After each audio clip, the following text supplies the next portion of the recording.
Toutes ces situations aboutissent à une très très belle ouverture, mais c'est une ouverture vers les chaos.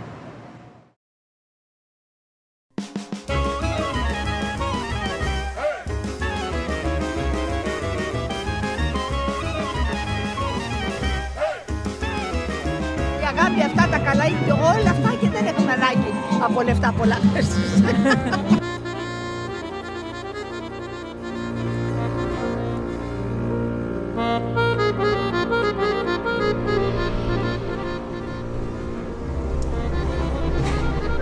Τα ανεργατικά μέτρα.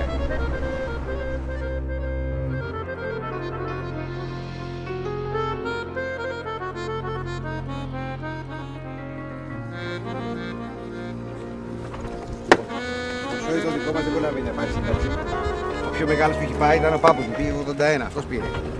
Τα παιδιά του πατέρας μου και τα αδέρφια του 65 χρόνια πεθάναν όλοι.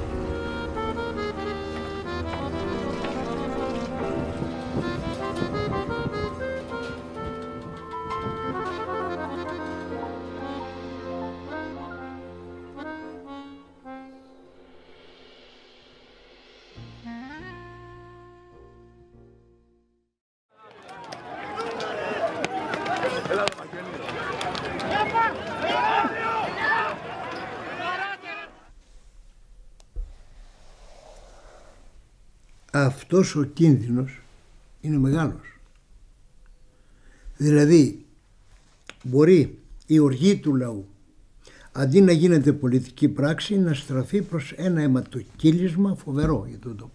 Ελλάδα παντοδύναμη, ποιοι σε κυβερνάνε. Ελλάδα παντοδύναμη, κατά διαόλου πάμε. Ζούμε στη χώρα που μας βίασε για να την αγαπάμε. Στη χώρα που τα λάθη της μας κάνουν να χρωστάμε. Δημοκρατίας μάνα που τα κάνει όλα πουτάνα. Προμοδουλειά που μύρισε, σαλερωμένη πάνα και δεν πάνα. It's a demonstration and they are pushing a Molotov on the cops. Οι αλήτες και χάρη στο ρουσφέτη οι πολίτες παίρνουν πίπες. Όλοι κυνηγάνε μια θέση στο δημόσιο, σωστά. Ξύνοντας τα όλοι βλέπεις θέλουνε να βγάλουνε λεφτά. Ο μισθός ο βασικός όχι αρκετός και πώς να φτάσει. Χρωστάνε όλοι στις τράπεζες και έχουνε πεινάσει. Υγεία μας προσφέρουν σ' όλα τις τα μεγαλεία. Τραβακάνε μια τουρνέ στα κρατικά νοσοκομεία. Παιδεία